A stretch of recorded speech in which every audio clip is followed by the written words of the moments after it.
You ever have one of those weeks where you wake up thinking your only problem is a busted fence post or maybe the squirrels chewing through your porch light? And then next thing you know, you're watching some stranger demolish your gate with a sledgehammer like she's starring in her own action movie. Yeah, that's how I met Karen Blackwell. Or, well, that's the name she went by then. Turns out she had more layers than a bag of onions, but we'll get there.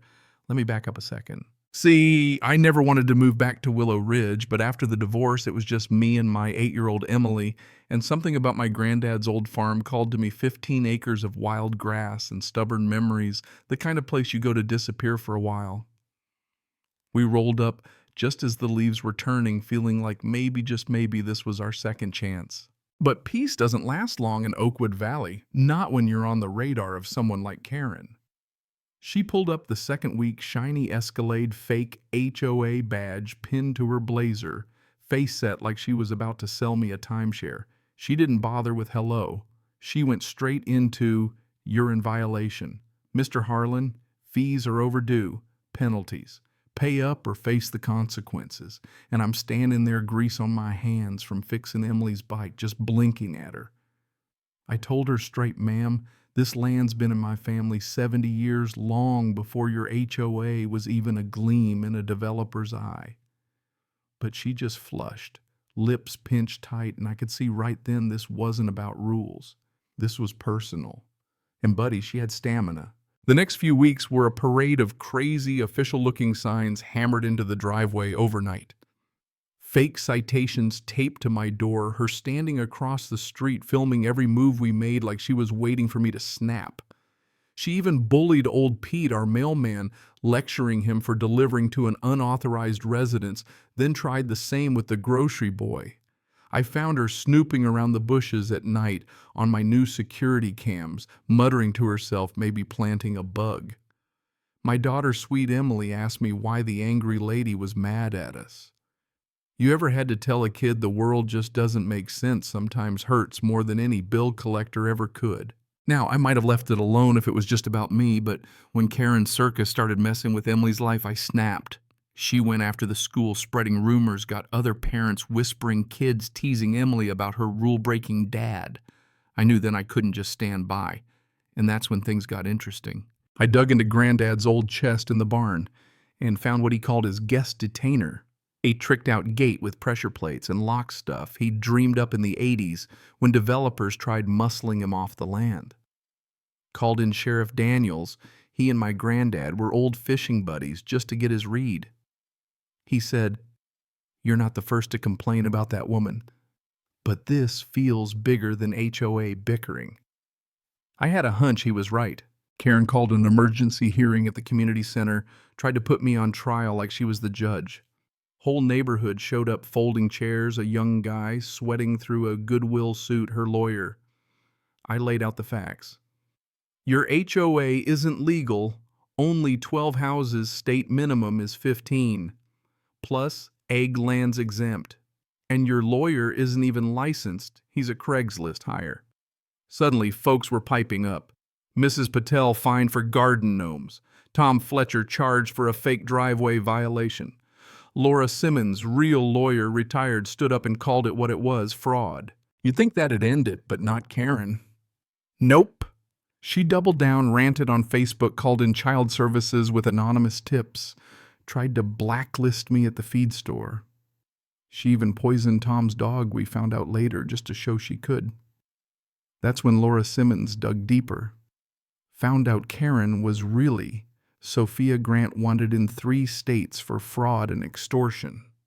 She'd run this same scam before, forced families off their land, flipped it to her developer friends, made a killing. I knew I was out of my depth, but I also knew I wasn't backing down.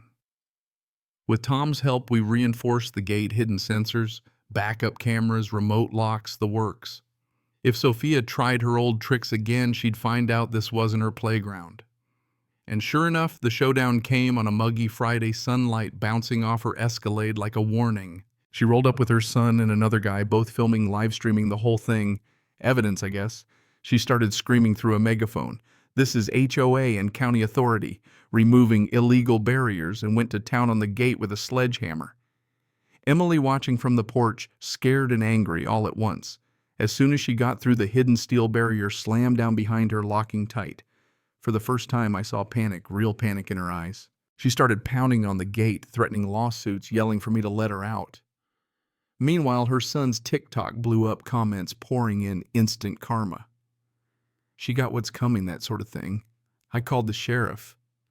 But before he even got there, my phone rang. Detective Reyes from the county, cool voice, all business. Mr. Harlan, your trespasser's not just a pest. She's Sophia Grant, fugitive, wanted for fraud, extortion, maybe worse. Then it all happened fast. FBI local news vans, a mess of blue lights and big jackets, agents swarming Sophia's SUV. They found fake documents, guns, target lists, with my name and Emily's proof she'd run this play across the state. She tried to play the victim, screaming frame job kidnapping, but nobody was buying it. They cuffed her right there on camera for the world to see. I wish I could say that's where it ended, but that was just the explosion. Turns out Sophia's scam was bigger than anyone guessed. Millions stolen, families ruined, missing pets, and worse. She went down for a long list, 25 years assets seized, restitution for the people she conned, including Tom Fletcher, who finally got a new dog, and a home safe from crazy HOA shakedowns. Emily's now something of a local hero. The gate that caught Sophia is in a museum, earning her a tidy college fund. I guess karma doesn't always wait for the afterlife. The valley passed new laws. Neighbors started actually talking to each other, looking out for the quiet ones, the ones who didn't fit the mold. Me, I sleep a little easier, sometimes. Emily bikes that gravel lane with her friends, no fear. I consult a bit, but mostly I just enjoy the quiet until my phone rings with the next weird little emergency. But sometimes at night I wonder, did I really do the right thing setting that trap? What if Sophia had gotten violent? What if I'd misjudged? Is standing up for yourself always justice? Or is it just another way to get dirty in these wars over dirt and fences, and who gets to feel powerful? Hard questions, I guess, ones I'm still chewing on. So now it's your turn. Have you ever faced down a bully in your neighborhood or seen someone twist community rules for their own gain? Was I right to fight back, or did I just feed the beast? Tell me down in the comments, what would you have done? Does justice ever feel as clean as it looks on the outside, or are we all just living in the gray? Smash that like button if you made it this far. Subscribe for more stories of fighting back against the odds. And let's get into it below. I'll be reading every word.